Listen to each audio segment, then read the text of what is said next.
안녕하세요. 드림TV의 다희입니다. 여러분 수업 실현하다 보면 되게 많은 고민거리가 생기죠. 어떤 게 맞는 건지 잘 모르겠고 일단 하다 보면 너무 어색하고 또 즉흥적으로 해야 되는 부분이 많은데 계속 말을 버벅거리면서 되게 힘든 저도 경험이 떠오르곤 합니다. 그래서 오늘은 제가 수업 실현을 하면서 가장 애를 먹었던 발문과 피드백에 대한 내용을 한번 여러분께 공유하고 싶습니다. 먼저 이것을 영상으로 보여드리기 전에 여러분께 세 가지 부분을 꼭 말씀드리고 싶어요. 첫 번째는 제가 공유하는 이 내용들은 절대 정답이 아니라 그냥 한 명의 개인이 고민하던 수업에 대한 과정과 그 물음에 대한 스스로에 대한 해답이라는 점을 알아주셨으면 좋겠습니다. 두 번째는 준비를 통해서 수업 실현도 분명히 대비할 수 있다는 점을 알아두셨으면 좋겠는데요. 많은 분들이 임기응변으로 모든 것을 할 수 있는 것이 아니냐라고 물으시겠지만 저는 준비를 통해서 수업 실현을 대비할 수 있다고 생각합니다. 그 과정은 후에 나올 영상에서 충분히 확인하실 수 있을 것 같아요. 마지막으로 수업 실현을 준비하는 과정이 꼭 고통의 과정은 아니라는 점을 말씀드리고 싶습니다. 지금 다시 되돌아가 보면 좋은 수업은 뭐지? 좋은 발문은 뭐지? 내가 해야 할 피드백은 뭐지? 이렇게 교사로서 전문성이 향상되는 과정이었던 것 같아요. 그러니까 여러분도 수업 실현을 준비하는 과정에서 스스로 좋은 수업은 어떤 수업인지 물음에서 꼭 찾길 바라겠습니다. 네, 그럼 본격적으로 시작해 보도록 하겠습니다. 자, 발문과 피드백에 대해서 생각하기 전에 세 가지 점을 꼭 알려드리고 싶은데요. 첫 번째는 발문도 준비할 수 있다예요. 발문을 어떻게 준비하죠? 수업 내용이 매번 다르고 그 다음에 강론의 내용도 다른데 이때 단순히 발문을 다 외우라는 것이 절대 아닙니다. 제가 말씀드리고 싶은 것은 발문의 계열을 나누어서 생각해 보자는 점이에요. 발문도 제가 생각할 때 한 세 가지 정도의 계열이 있었어요.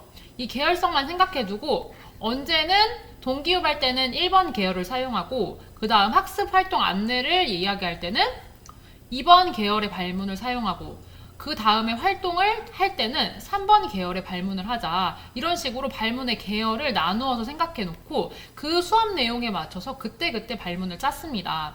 자, 이렇게 발문을 모두 다 대응할 수는 없지만 계열성만 나누어서 생각해 보더라도 막상 그때 가서 구상을 할 때 발문을 이 계열성에 맞게 짜면 되게 수업을 짜는 게 저는 편해지더라고요. 발문의 계열성에 대해서는 뒷부분에 다시 말씀드리도록 하겠습니다. 네, 두 번째는 강론을 발문에 담자인데요. 아까도 말씀드렸듯이 발문의 계열성을 생각한 다음에 실제 발문을 할 때는 꼭 그 발문에 저는 강론의 내용을 넣었습니다. 이런 고민하시는 분들 많으실 거예요. 강론 내용 어디까지 담아야 되지? 어디까지 미러링 해야 되지? 저는 이 질문에 대한 스스로에 대한 대답으로 그럼 내가 하는 발문의 반 정도는 강론의 내용을 꼭 담자라고 생각해 주었습니다. 그냥 발문을 하는 것이 아니라 이 속에 강론 내용을 조금씩 넣는다면 강론을 반영한 수업을 하는 것이 아닐까 하는 스스로의 대답이라고 할 수 있겠는데요. 강론을 어느 부분에 넣어야지 하는 고민을 하시는 분들이 계신다면 강론을 발문에 담기를 권장드리겠습니다. 자, 세 번째는 수업의 단계마다 필요한 발문의 개수를 저는 구체적으로 정해두었어요. 무조건 많은 발문이 좋은 것인가? 저는 아니라고 생각합니다. 특히 수업 실현은 10분 아니면 15분 정도 정해진 시간이 있기 때문에 시간을 효율적으로 사용해야 합니다. 그래서 저는 수업의 단계마다 예를 들면 활동 하나마다 필요한 발문의 개수, 그 다음 학습 활동 안내를 할 때도 필요한 발문의 개수를 다 정해 놓았습니다. 이렇게 발문의 개수를 정해 놓으니까 훨씬 그 상황에서 효율적으로 발문을 할 수 있게 되더라고요. 그리고 정해진 개수가 있다 보니까 내가 정해진 시간 안에 이 수업 실현을 못 끝내면 어떡하지 하는 그 부담감이 아주 줄여졌다고 생각했습니다. 혹시 수업 실현이 정해진 시간에 끝나지 않을 것 같아서 고민하시는 선생님들이 계시다면 발문의 개수를 저처럼 수업의 단계마다 정해 놓는 것을 저는 꼭 추천드립니다. 네, 지금 보시는 본시 학습 목표는 제가 실제 시험장에서 마주했던 본시 학습 목표입니다.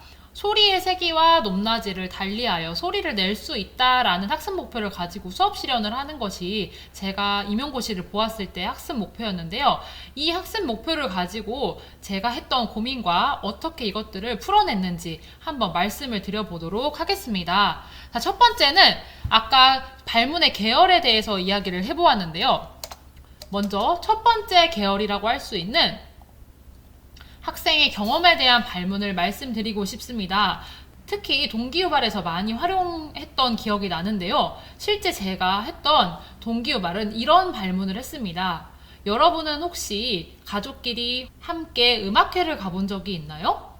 라는 발문을 통해서 소리의 높낮이와 세기와 관련된 학생들의 경험을 이끌어내었습니다. 이런 학생의 경험에 대한 발문을 통해서 학생들은 자연스럽게 학습 문제에 대해서 흥미를 가질 수 있게 되겠죠.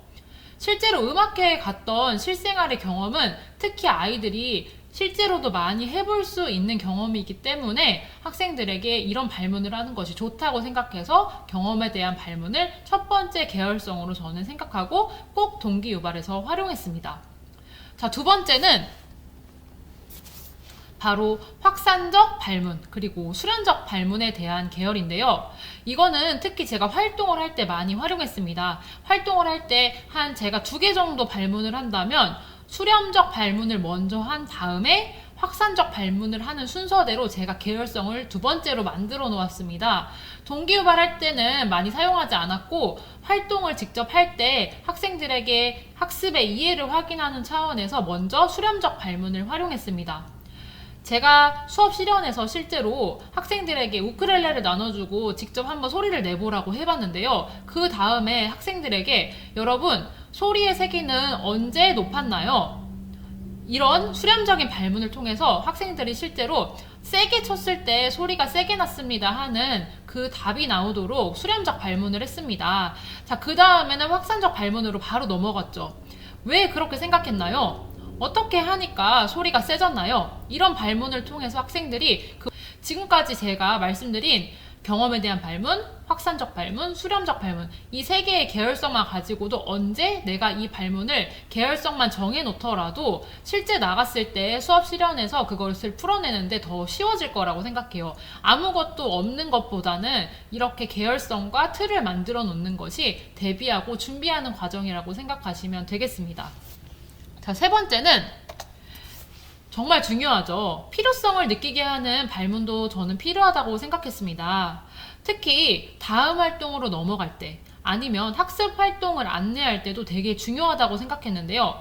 예를 들면 활동을 안내할 때도 첫 번째 활동은 이것입니다. 두 번째 활동은 이것입니다. 이렇게 교사 중심으로 안내하는 것이 아니라 우리가 필요하니까 그 다음 활동으로 넘어가야 되는 거예요 라는 필요성을 느끼게 할 수 있게끔 학생들에게 발문을 했습니다. 자, 예를 한번 또 들어볼까요?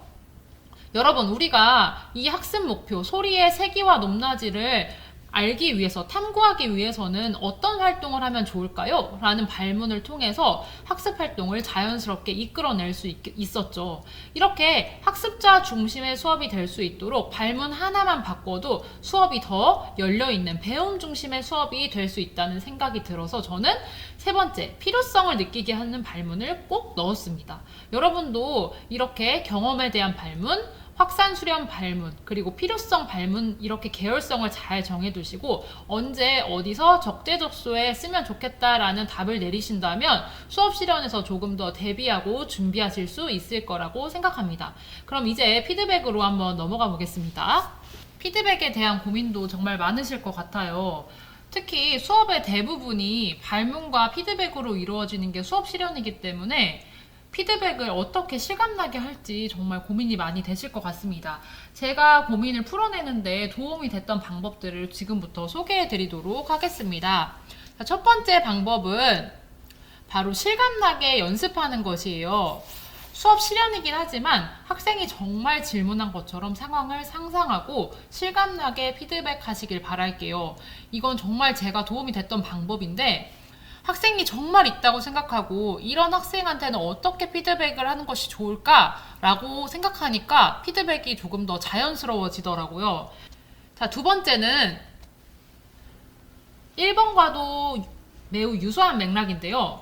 피드백을 하는 상황을 구체적으로 상상해 보시길 바랍니다. 그때 꼭 말씀해 드리고 싶은 건 실제 현장에서도 알 수 있듯이 원활히 어떤 것을 수행하는 학생도 있지만 특히 학습에 어려움이 있는 학생도 있습니다. 그래서 여러분이 피드백을 할 때 잘하는 학생에 대한 피드백만 하는 것이 아니라 어려움이 있는 학생도 나는 이렇게 지도할 수 있다를 꼭 심사위원들께 보여주시기를 바래요. 학습에 어려움이 있는 학생을 어떻게 지도하는지가 교사로서의 자질을 평가할 수 있는 중요한 요소이기 때문에 특히 학습에 어려움이 있는 학생 꼭 피드백에 넣어서 이런 학생을 이렇게 지도한다는 것을 피드백을 통해서 보여주시길 바라겠습니다. 자, 이제 거의 다 왔습니다. 마지막으로 꼭 여러분께 말씀드리고 싶은 건요. 모든 생각은 다 존중받아야 한다는 것이에요. 특히 이런 말을 많이 해요. 정답입니다. 아니면 맞아요. 라는 말을 정말 많이 하는데 모든 생각은 다 존중받아야 하기 때문에 정답이 아니라 그럴 수 있네요. 그리고 정답을 말하지 않더라도 존중하는 자세를 보여주신다면 선생님들께서 좋은 인성의 요소로 평가를 받으실 수 있을 거라고 생각합니다. 여러분 이렇게 수업 실현을 하는 과정은 실제 학생들과 상호작용하는 것이 아니기 때문에 정말 어려운 과정이에요. 저도 다 겪어봤기 때문에 선생님들이 얼마나 간절하고 이걸 준비하는 과정이 어려운지 저도 몸소 체험했기 때문에 다 알고 있습니다. 하지만 이 과정이 좋은 수업은 무엇인가? 라는 질문에 대한 답을 찾아가기 위한 과정이라고 생각하시면 여러분이 한 뼘 더 성장할 수 있지 않을까 하고 생각해요. 선생님들 모두 힘드시겠지만 제 이런 경험이 여러분께 꼭 많은 도움이 되길 바라겠습니다. 모두 화이팅 하시고 다음 영상에서 만나도록 하겠습니다.